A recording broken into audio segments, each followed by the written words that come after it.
Hey everyone, RogueGold here. Welcome back to the Division 2, and today we're going to be covering some surprise changes that have made their way into the recent TU20.2 patch for the game. Now, originally, I had no intention of making a video like this. From the patch notes we were given and covered here on the channel back on Monday, it seemed like a pretty low-key update, a set list of fixes and changes to anticipate for the release yesterday. And while that was true for the most part, there were also a few surprises. Some that were absent from the patch notes entirely, also some that were on there but weren't given much attention, and I think much more people need to know about them. So in this video, we're going to be doing a quick roundup of the top 3 changes made with TU20.2 that I think people need to know about, whether it's for their convenience, their coolness, or their potential. So we'll waste no time and get right to it. And if you enjoyed this video and you want to see more regular updates on the Division 2 like it, then be sure to click that subscribe button so that you don't miss out, and let's jump right in. Alright, now the first change to go over has to do with the Descent game mode. As I'm sure many of you are aware, when Descent was released with Year 5 Season 1, it came alongside a weekly project that you can complete, and when you do that, again, once per week, you earn a collectible lore entry, a comm as people know them,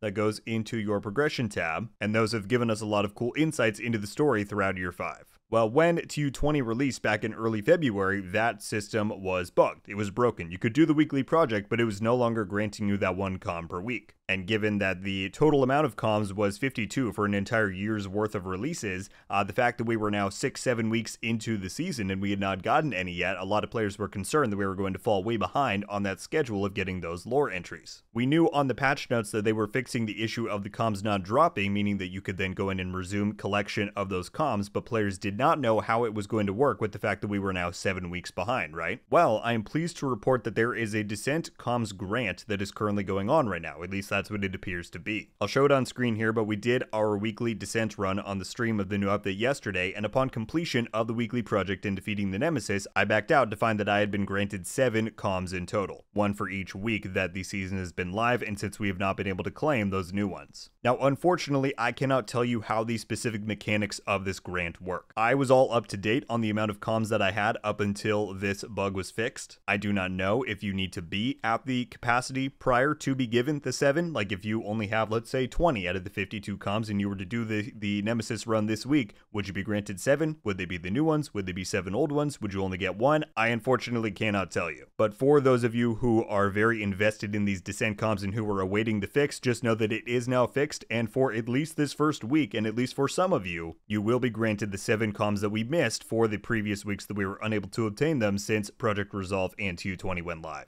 Alright, now the next thing to take a look at, again, this was kept entirely off the patch notes. It was a total surprise that this was here, but we have a new exotic skin to take a look at. Now, if you weren't aware, over the past few seasons that we have been getting some exotic skin and just visual redesigns. One of those was to the Capacitor. I believe this is back in Year 5 Season 1. This came as a total surprise that they redid the look of this gun of how it originally launched back in Season 3, but I think the majority agree that it looks way better afterwards. A lot more detail. They added some cool lightning effects. Another one, they got a redesign. I can't remember if it was in Season 1 or after that, but the blue screen that we got back in Season 9, it got a complete rework. This used to be one of the most bare-boned exotics. It had no real mods or attachments to it. It looked very plain, but now they added, as you can see, the handkerchief there. I think when you equip it on your character and run around, it has a blue light coming off the front. It just looks very cool. It looks like a proper exotic. Now, after we got these, we had heard from Palle Hofstein over on Twitter, who is the lead art producer on the game, that they had, I don't remember his exact wording if he said a few more or at least one more exotic that they wanted to go back in and redesign the look for, and we have now gotten that with TU20.2, and that is the Dread Edict. This was the other weapon that looked very bare bones compared to a lot of the other exotics in the game, and this is its new skin. I think this thing looks gorgeous. It finally has a proper scope. I think before there was nothing on there,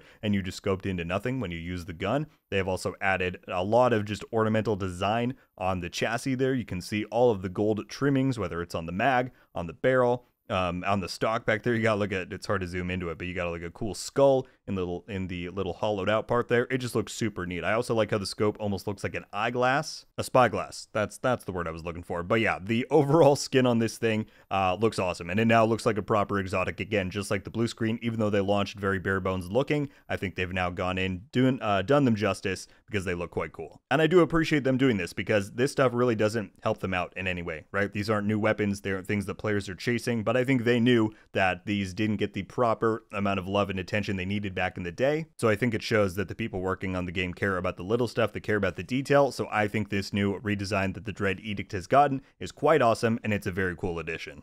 Alright, now the last change to go over was the one that was listed on the patch notes out of the 3 that we're covering in this video, but again, I've seen so few people talking about it that I feel like it's worth pointing out, and that is the fact that they fixed the focus talent's usage with the Vindicator exotic rifle. Now, if you don't know what I'm talking about, the Vindicator was the new rifle released with Year 5 Season 3. It is tied to the Descent game mode, but upon first acquisition and testing with the gun, players noticed that you couldn't pair it with the focus talent, which did make a lot of sense because you are forced to scope in to the Vindicator, and it is of the correct magnification that should apply to the focus talent, which means that when you scope in at a certain distance, you get a certain amount of weapon damage per second up to a cap of 50, I think it is. It's one of the better talents to use with a marksman or rifle that you're doing long ranges with, but again, it wasn't pairing with the Vindicator. That has now been fixed with TU20, and as you're seeing in the background gameplay here, I put a build together and tried it out, and it was a lot of fun. I still don't know if the Vindicator is going to be like the top option for damage across the entire game, right? But I think it certainly increases its viability, and if nothing else, it gives you a new build option to try out with it. So again, I wanted to point this out because I had not seen a lot of people covering it, even though it was listed in the patch notes. And although I'm not saying in any way that this build is the best version you can set up, I purely just threw it together to make this this video quick and get the gameplay. This was the framework of a build that I was using here in case you want to try out something similar. Alright folks, and that was a quick look at 3 TU20.2 changes that I wanted to make sure you all knew about. Of course, ranging from some more time-sensitive stuff like the Descent Comms Grant, to just some more cool things like with the Dread Edict skin rework.